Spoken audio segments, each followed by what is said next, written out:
If the SaaS platform will do 80% of your work, then go ahead, buy it. But if the SaaS platform will only do 20% of your work, and on top of that, you need to have a competitive edge against your customers, whatever you're doing is what makes you unique, then go ahead and build your own software. So at the end of the day, the goal is not to own your own code.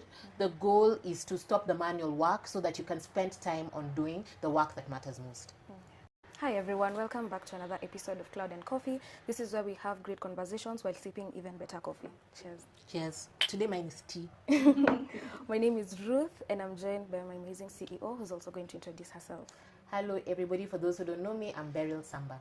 Our question for today is, one of the most frequent questions that we get from leaders looking to scale is, do I just buy a subscription to a tool or should I just hire a developer to build something unique for us?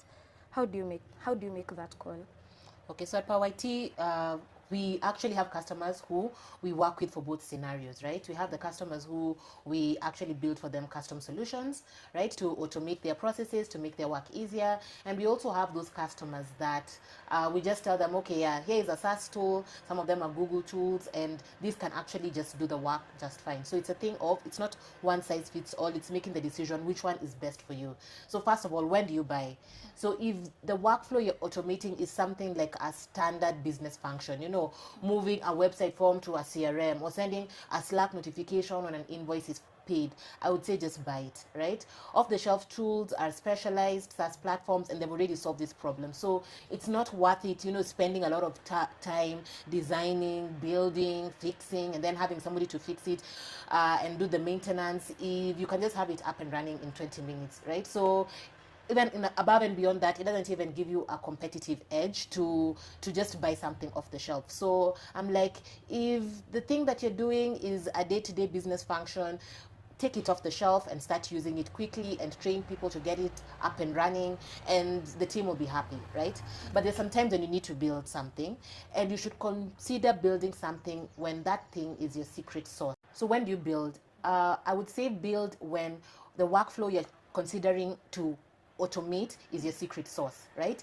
Your business probably has a very unique way of solving this problem, or it has a very proprietary way of solving this problem. For example, if you have a proprietary way to process your data, or if you've got a very high security and compliance requirement that a standard tool just won't cut it, then I'll say definitely do build your own custom solution, right? And hire your developer to maintain it, to maintain it, to upgrade it, and all that stuff. So I would say build when you need to differentiate, build if you're going to have a competitive edge against your competitors. So that is when you should build, right? And then the other options when you should consider a mix of both, right? Like right now the lines are blurring and we have low code platforms like Google App Sheets, and this is the middle ground where you use the tool to handle the plumbing, where you can, you know, write some code to act as some logic to speed up what the SaaS platform is already doing.